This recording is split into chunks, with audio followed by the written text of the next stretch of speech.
Okay, thank you very much for coming. You can go. You can. I'll change the slides for you, Sasha. Okay, that's great. Okay, thank you for coming. What we for people which don't know me, I'm a consultant for server-based computing. I live in Hamburg, work in Kiel. Kiel is 100 kilometers northern from Hamburg, and I do a lot of stuff in like terminal servers, virtualization, and Thinkland. But also, I should develop concepts for small communities and local government in turn for servers and clients. In my spare time, I spend a lot of time of learning how the clouds and such a stuff works from inside. Yes, what we speak about is how to build your own object storage and using OpenStack Swift. That's one of two solutions on the market, or I say on the market, which you can use actually to achieve this goal. To have the object store, and object store is something which is used to store the data which not change a lot and not in real time. Next slide. Why you do need such a thing? What you need a lot of storage for small amount of money and for as less power you need, with so much power as, or so less power as possible. Sorry? That's good. Yeah. Okay. And okay, they are storage solution which can, and you can have a huge amount of data. But this object storage is something which scales like on petabytes.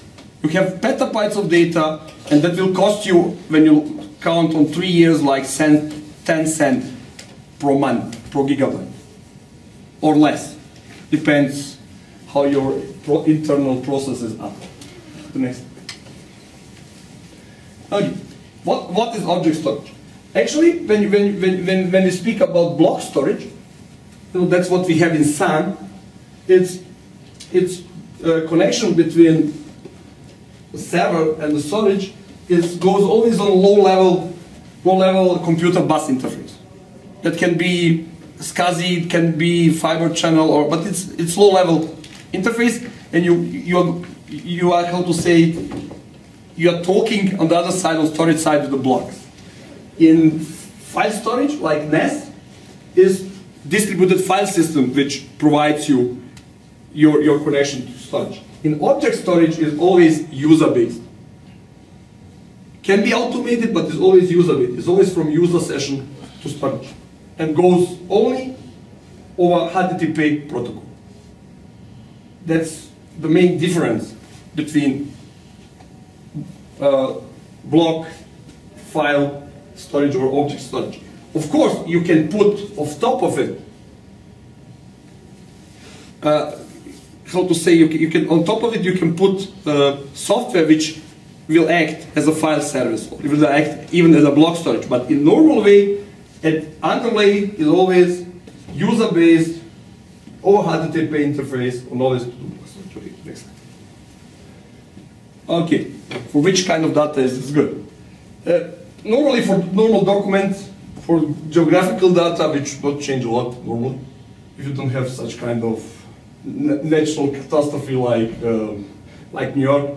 But normally, or medicine data, to store huge amount of medicine data. Movies, everybody, it's made for movies, I will say. But all kind of data will not change constantly over the time. I will say like this: you cannot put VDI on it, yeah, or you cannot put SNAP on it, or you cannot put database store on it. That's not for it. Or images of virtual machine and start the virtual machine for such kind of image. That's not possible. What you can do is you can store the data with not change in real time. Next slide. Yeah.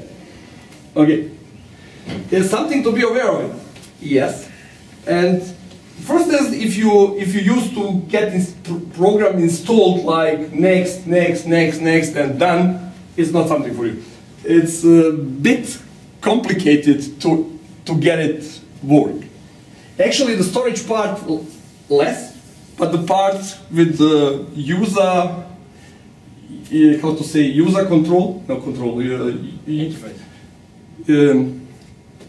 Where you, how to say, to make users, to give them rights, and that's a bit complicated. The administration. Administration of user is a bit complicated. The concept of user is also a bit different, as we knew from ED, Active Directory. And what we do here is, you have storage which is really good in terms of error tolerance. You can have like 40% of the drives in your storage broken at one time, and you will not lose any data. Yeah? That's actually, error tolerance is very high. I will say very, very high. Availability is like, if you do it right, and you have like, you spread your storage server over the time and space, I will say, in your company or in land, you will have like 24/7 forever. Yeah? But trade-off is consistency. Consistency is really like this, I don't know what's English name for it, buckle pudding of Jelly. Jelly, yes. It's there, it's consistent, but you don't have to pick it with a knife. When you pick it with a knife, it's away. Where is the problem? Problem is, every data is stored 3 times. Okay, you can even do it like every data is stored 10, 20 times, but you know, it will be at some point so expensive that no point to use it. But you store everything 3 times. What means when something gets to be saved, yeah, the amount of time for replication which you need, and in this time your data is not consistent. That means you have one copy which is new, which is really this what you want to get. But it's not on the another 2 locations. But can be that in this moment where you put a new version of the data, some user read these other versions of data which is not already synchronized. And that is the problem of consistency. Normally 30 seconds. Can be how to say, you can set it to another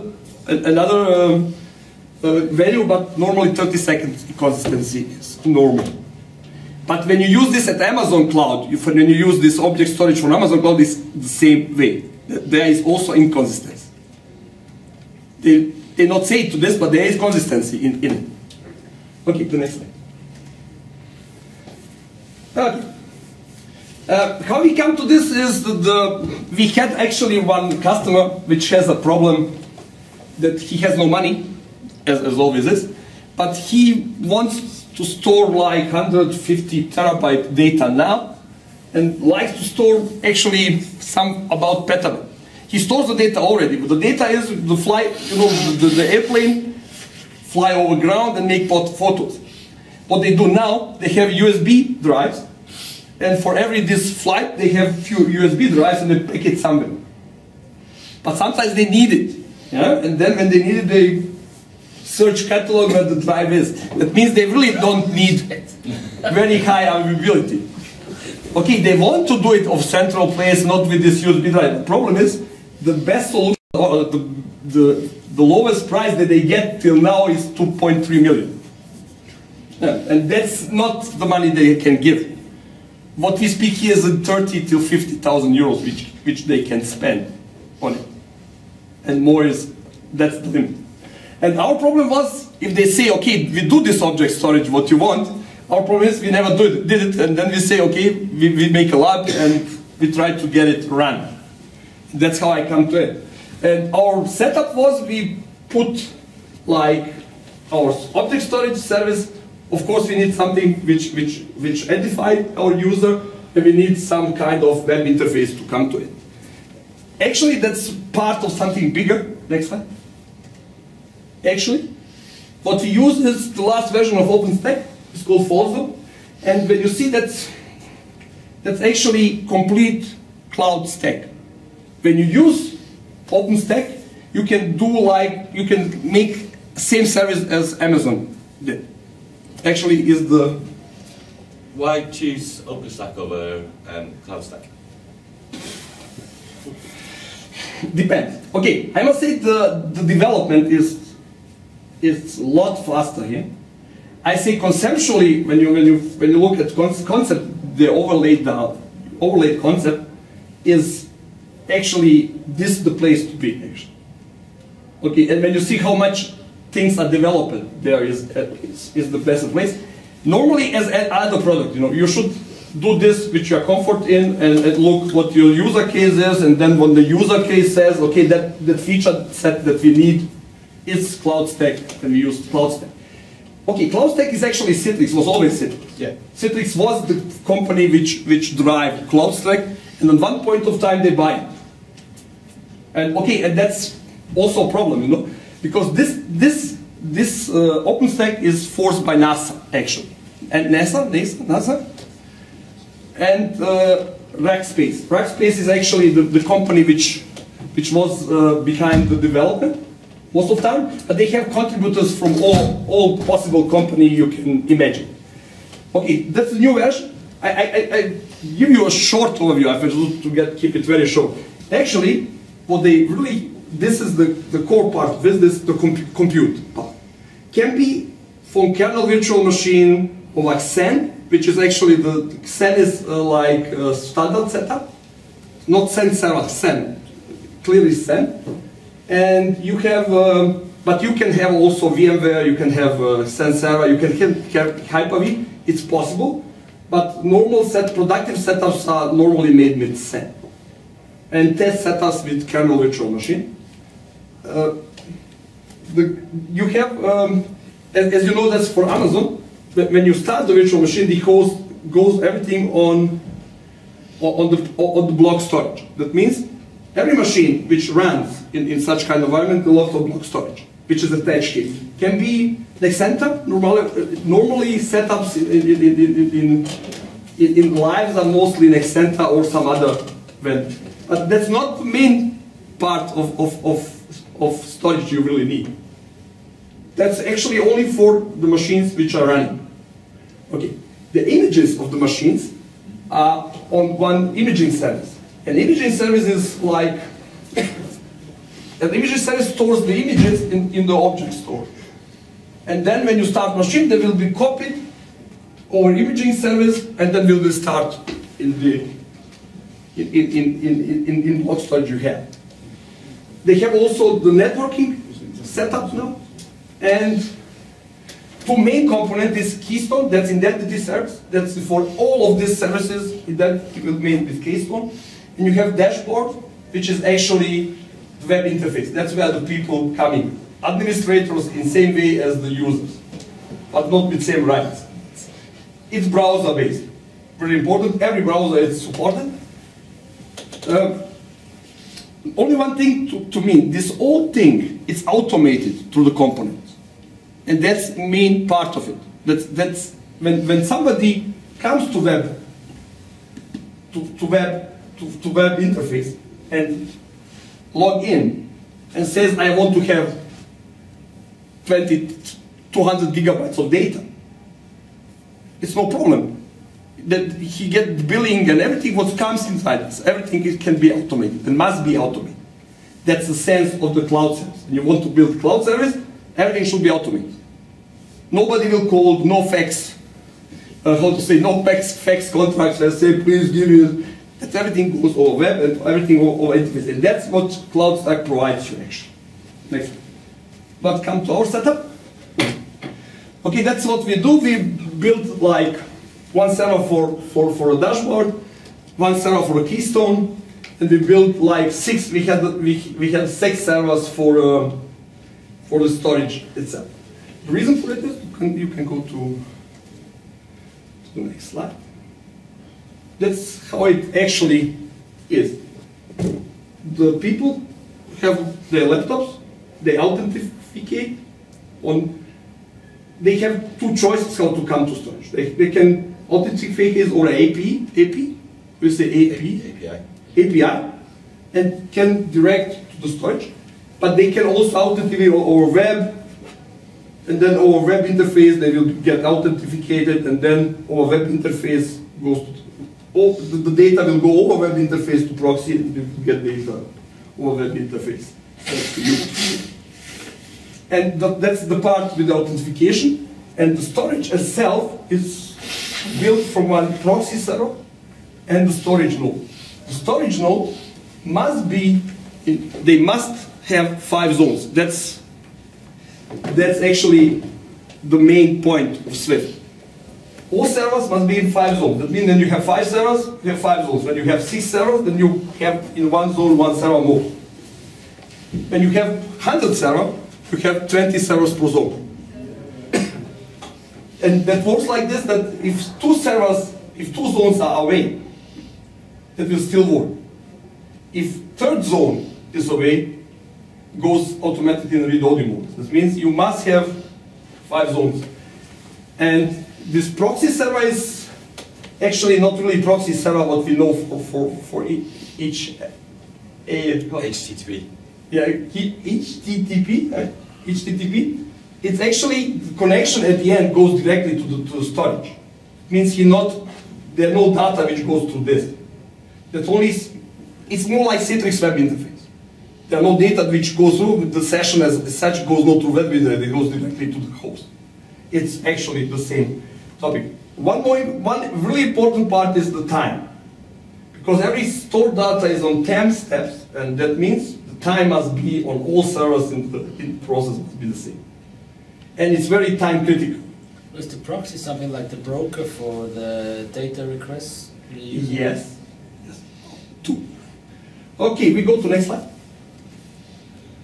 Okay, how the authentication goes, the user normally user go to web, authenticate, go over public switch, goes to web interface. On web interface is authentication, can he do, then he gets his data showed, then he can upload the data or download the data, goes to Swift proxy, and the Swift proxy knows where to store his data. Yeah?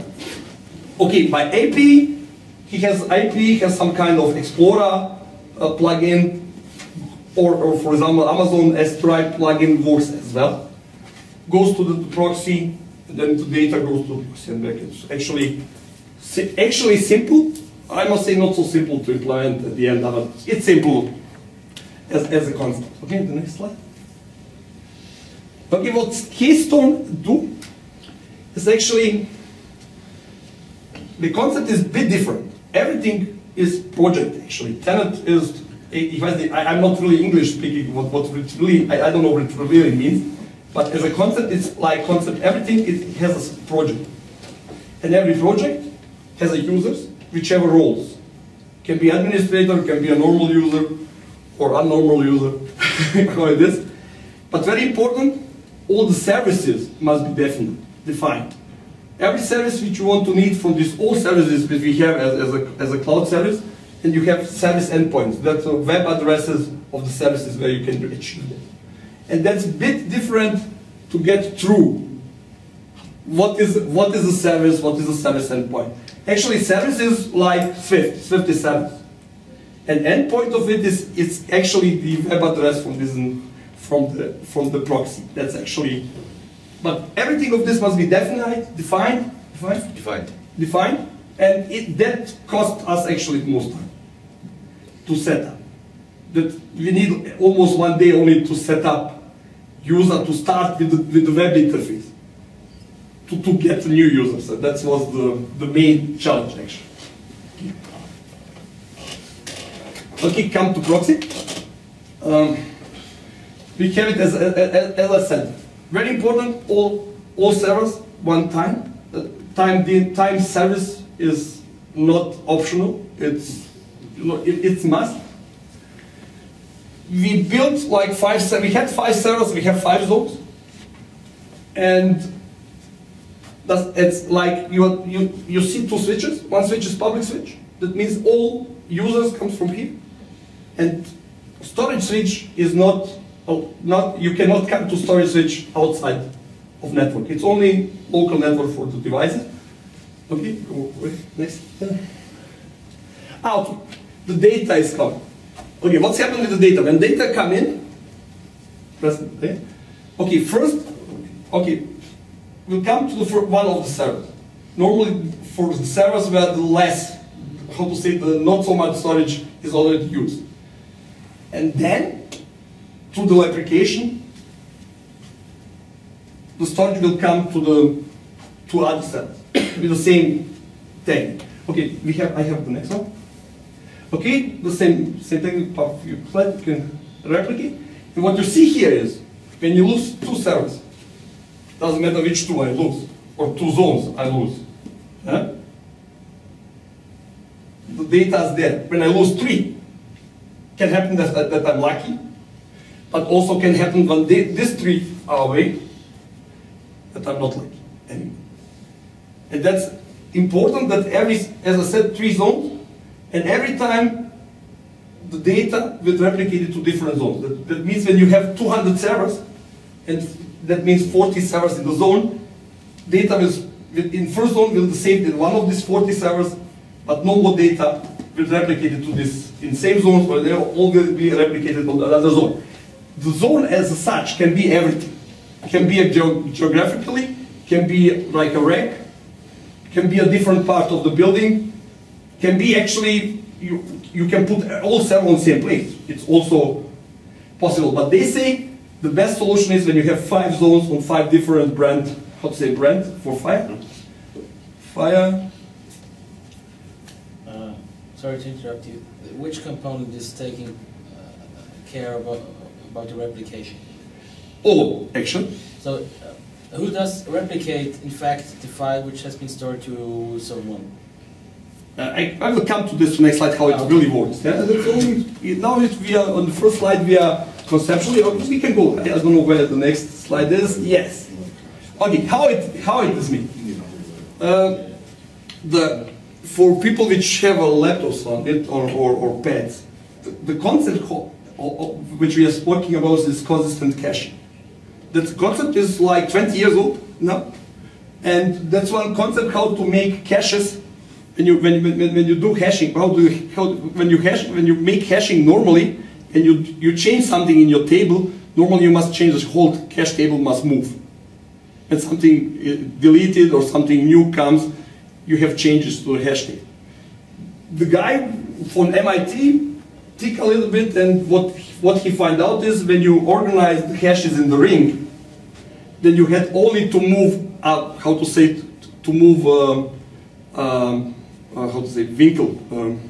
angle of the data, and you don't have to move them anymore. You find the next free place, remember which is the angle to this place, and that's it. That's how this hashing works in such a way. I will come a bit deeper to it also.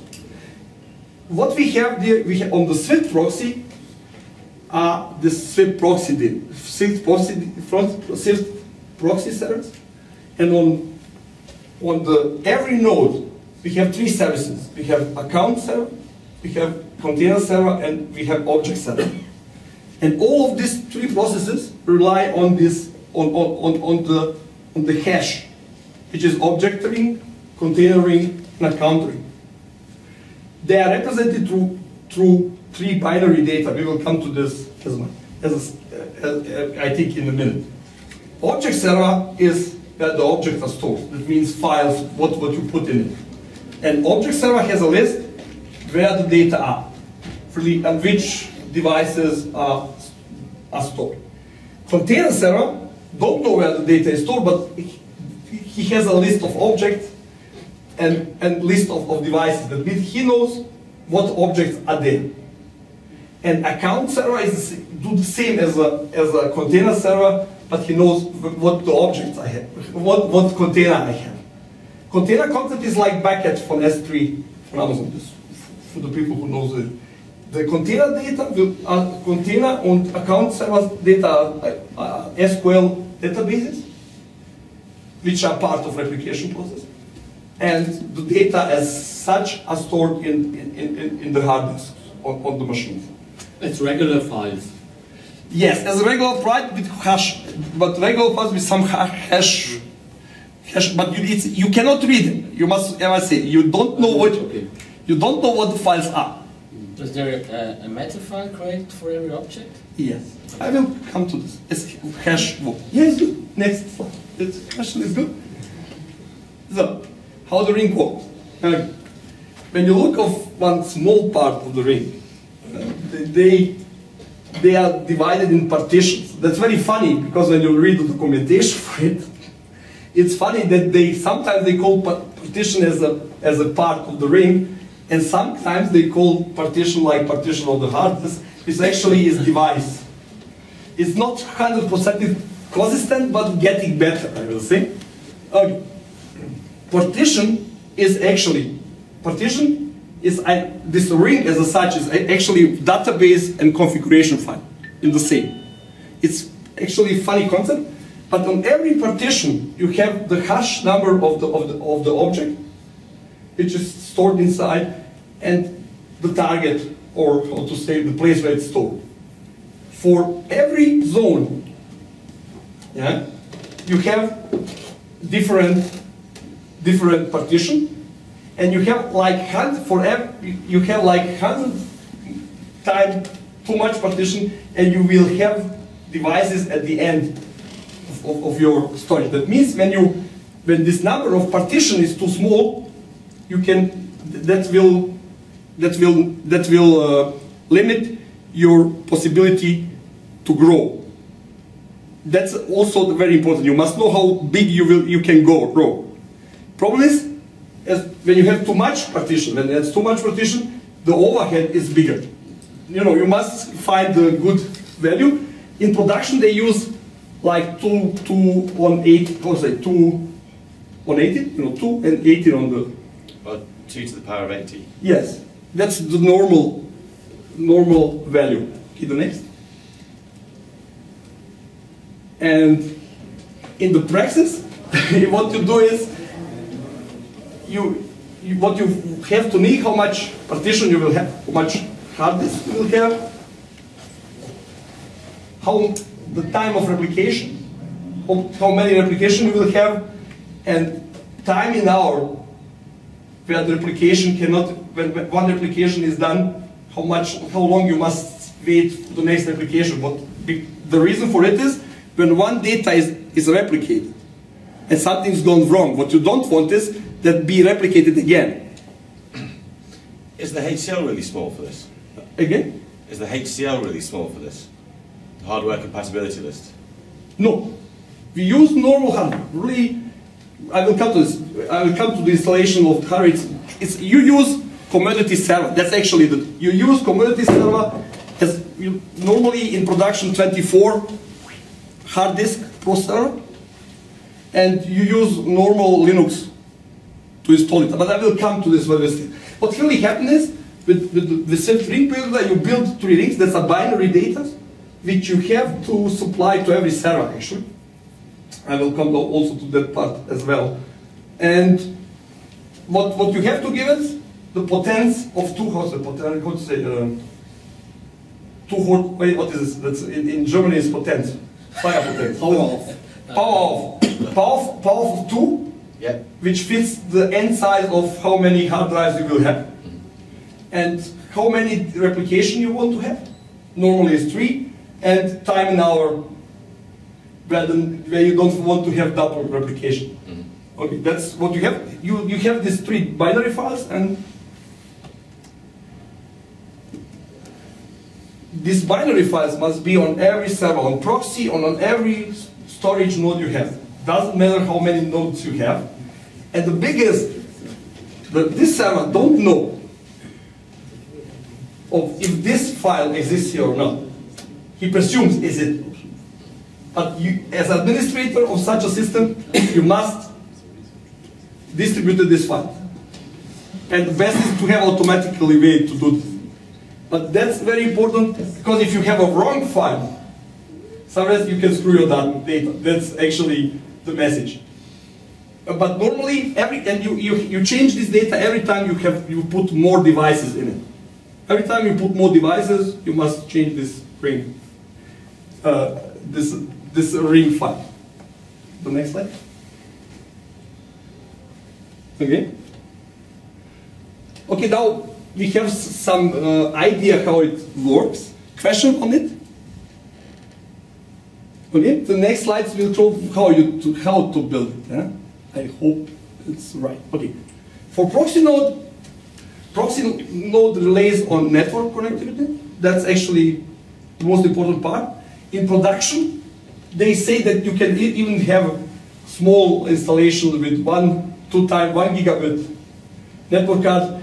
But actually, if you really want to be productive, you should use 10 gigabit on proxy side. That means on not moving. 8 cores are enough for it. For this, what we do. RAM is actually always good because it will. Somebody knows what NOT is, or does somebody know what memcache daemon do? Memcache? Anybody know what it is? Who knows what memcache do? Nobody? Actually, memcache daemon is every internet platform you know. Twitter, Facebook, or name it, every platform is very, how to say, it's do memcache daemon. What memcache daemon do is every database, how to say, connection to database will be cached in this memcache daemon. And next time, when you have the same transaction, you say, oh, I know it from them. Actually, the third of servers by Facebook are memcache daemon server. They have a lot of RAM and don't so much power. But memcache daemon, for people which want to know deeper how the internet works, memcache daemon is one of the key technology for the internet as we know it. And he's like this ring, communication goes all over the memcache daemon. That means 24 gigabyte RAM are good, more is better. Okay? The storage node is actually very important that you can put as much hard disk you can put in the RAM. That means density should be as big as you can do it. Two 4 cores are okay. 1 gigabit pro storage node is also okay. If you do really 10 gigabit on the proxy, you will be fine. And more RAM, as I said, is also good. 24 gigabyte are like starting 24 gigabyte. Very important, it use no RAID. The next slide. That means the hard disks are defined like, for people who are formed with Linux, like device on the name of the device. And that's it. Normal setups use XFS, but you can use actually any every hard disk system, you know, like X4 or something like this. It's very important that that you have a journal inside. That's actually the most important. Production uses somehow all what you see in internet and use OpenStack, all use XFS. So you don't use any SCSI hard disk? No, SCSI will throw all system in the air. That means no SCSI in any way. SCSI is like forbidden. Okay, you can use it if you define this as a okay. Nobody I say it like this. There are no mechanism which will not let you install this on SCSI drive. For them, it's your responsibility. But replication as such, that means that something goes wrong, you have to change your whole SCSI setup. But this works absolutely on the way on the hard disk. When hard disk fails, yeah, the rings setup know that this is a way that have to replicate data, and the replication of the data which was on the failed disk will do immediately. It means the data replication which was on the failed disk goes automatically. When they find out disk is not there, it's failure, they replicate the data. Now you have broken disk and the place. In storage, in cloud companies which provide cloud service, normally they goes one a week, goes one guy with a bunch of hard disk and to change all the hard disks are broken. And that's what you do here. You take it out, put it inside, format it with XFS, and you must care about nothing. The new data which comes will come to this disk because it's empty, and the system knows that it's empty, because nothing is replicated on it. And that's the main thing. Which drives you can use? You can normally, if you want to provide very cheap, very big amount of data, you will rely on SATA 0,200 spins per second, I think. Per second. If you, but you can. Minute. Again? Not per second, per minute. Yeah, okay.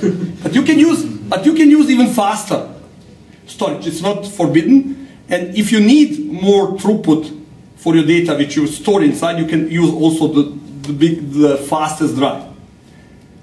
You can use a smaller drive over the fastest drive. You can do this everything. Normal companies use now 3 terabytes drives. That's normal setup now. And next slide, I think I'm through now. Okay? There are some alternatives, also in OpenStack. That's worse on one algorithm which is like 15 years old. It's actually what is very interesting about this project is still like 0.5 version of something. What is interesting, he provides all kind of storage in one setup. That means you can use it as object storage, you can use it as block storage, and you can use it as network file system. In my case, it's part of OpenStack, but it's not like it's like alternative for object store. But it's not in prime time. That means that's like experimental part of it. Next slide, I think I go through. Yeah. Any question, Tilla? I have one question. Do you know what VMware will be, what part it's going to play with OpenStack? Okay, the problem of VMware is actually that nobody who will come to idea to use OpenStack will not use VMware, because actually first is licenses. Second, you must have all bunch of VMware installation. It means it's not enough that you have ASX server licensed. You must have virtual center to work with the OpenStack, and that's a problem for the vendors which will use this, or for a service provider. And the service provider will say it's too complicated, too expensive, and you must automate VMware stations in VMware kind of way, not as an OpenStack kind of way. And that's, I think, the reason why VMware wants to come to this OpenStack Foundation to get part of it. It means that the tools that you need to optimize and to automate OpenStack, that they work on VMware. But actually, what I said in my VMware 5.1 presentation, actually for hypervisor vendors, it is actually more important to get in cloud service provider to come to companies, because all of them are already in companies. Microsoft is in companies, Citrix is in companies, VMware is in companies. But that's not the part of the industry which have a big growth. Big growth now are all in this service provider, cloud service provider part. And there, nobody will use one of these 3 big players, or not the main part of it. The main part of it, they will use simply SAN. The new version of the SAN, custom patches on it, and as you go. And that's a problem for the vendors. When I remember the numbers you have given at the start of your talk correctly, when you told us 150 terabyte you need, and 30,000 euro, or another number you said were 10 cent. 10 cents per gigabyte, and here I don't see how this can work. For example, when you need 150 terabyte, yes, you need disks worth 450 terabyte. So 450 terabytes are 153 terabyte disks. Say 24-hour disk, you have to, I don't know, 200 euro per disk. Okay. This alone is 30,000 terabyte, 30,000 euro. You need 8 servers when I. No, 10. 10 servers. So I actually see how this fits to the budget. Actually, it's our counting. As I do this operation time, the guy which do the hardware setups because we have, okay, I must say we do our prices. I don't know what your prices is. We have prices with IBM, and IBM give us prices for our standard server for us.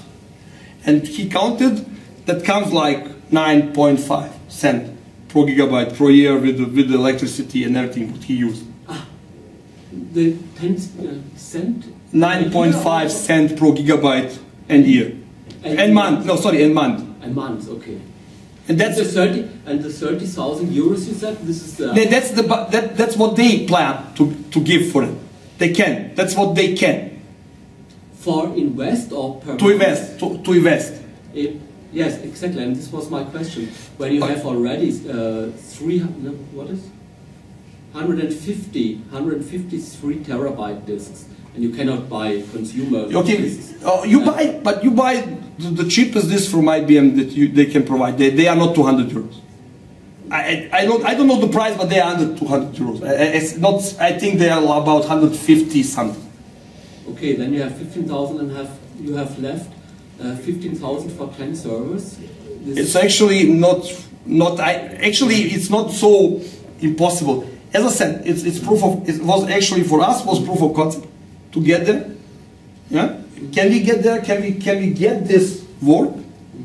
And I must say that was actually a big problem at the beginning. When we start, our first iteration of this whole project was we could come on the web interface and download the data or how to upload the data and download the data. But we have no way to get through the API. That was actually, and then we find out that our keystone configuration was like screwed up. We do everything what you can do wrong, we do wrong. Yeah. And then we sit down, read the concept again, find out that what's gone wrong, and we do it again. And now we can go over API, where that works well. S3 support have some challenges because OpenStack don't want to support it anymore. That's actually the reason. They say they use actually the same kind of connection, and they want to use OpenStack, and everything else is off top of it. But as I said, normally cost what you have when you use, okay, Amazon is like 9 cents or something like 9 cents about gigabyte a month, and that's the price you have to catch. Okay, they have also one more value. They have data on their own. Don't have to put it in the cloud, which are not allowed anyway. And that's the problem. But as I said, you can go a bit cheaper in some way, not to buy server by IBM, you can buy it by AutoCAD somewhere. But as I said, you must support it at the end. This sounds like it was quite hard. Yeah.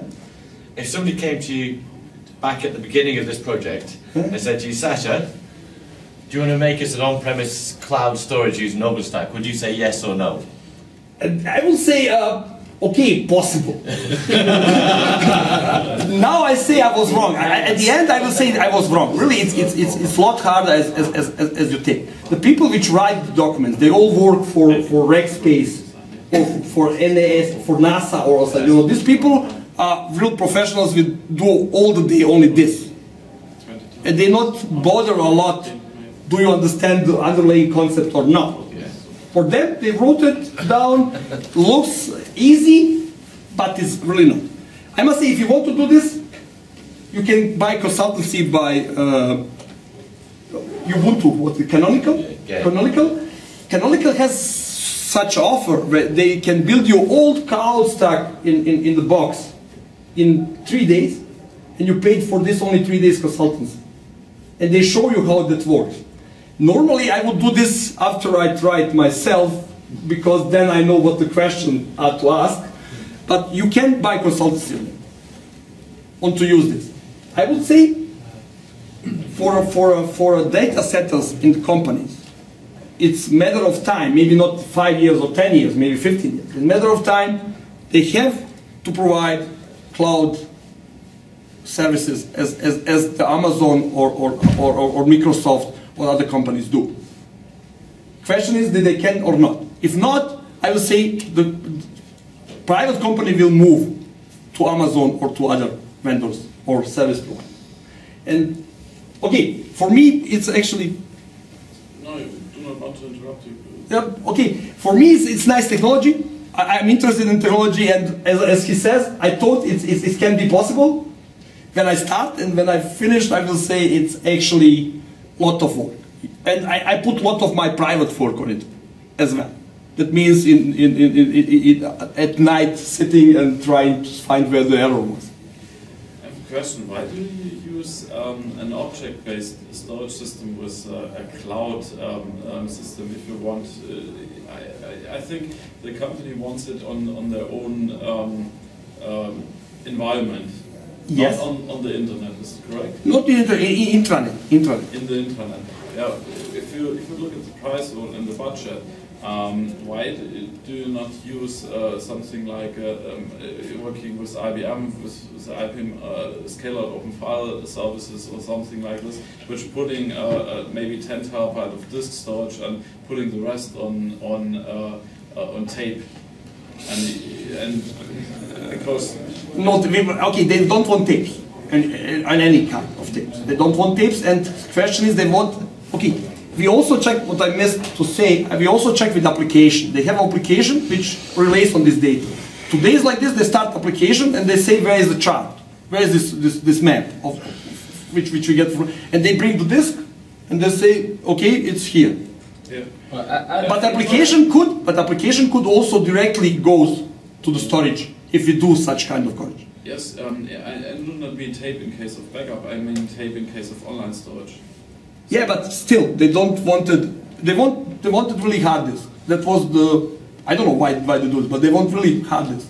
I think you mentioned that the growth of the data is huge, right? Can be huge, okay. And this concept has almost infinite scale out. Yes. Concept, right? Yes, you can have as okay. You must know in the beginning in which how to say direction will go. If you plan for 10 petabytes, then you have to make so much partition on the ring that fit in 10 petabytes. 10 petabytes. You know that's actually the important sizing. But if you start with 100 terabytes and need years to get there, maybe it's a better idea to think a bit smaller, but get a better performances of synchronization process. Synchronization process is actually the key part of it. You must keep it under 30 seconds. Everything must happen in 30 seconds. That's the key of it. Anyway, like this, if somebody of you has interest to build such a thing and build it, you can send me a mail. I can tell you what I know about it when you have a problem. I would tell my customers I know a guy, he's doing this in 3 days. Okay, as I said, we had really a fear that customer will say, okay, build me this in 3 months. Okay, that not happen by government. Normally, nothing happens in 3 months. But if they really do, what you do? Yes, there are some challenges. You cannot say it. You must know where the problems are. And now, okay, we know where the most problems are. I think the next step, what he says is, next step is when you really implement some test of it, or pilot of it, you will get the real problem with it. And that's actually the next step. We want to do for us. We want to use it few months as a storage, like where we put our ISOs and such, and to see what the problems we will get. But as I said, it was funny stuff. I hope you enjoyed as I do. And as I say, make question. You can, if you do such a system, even some other object storage, and you have problems, you can give me a mail. That's it. Thank you a lot.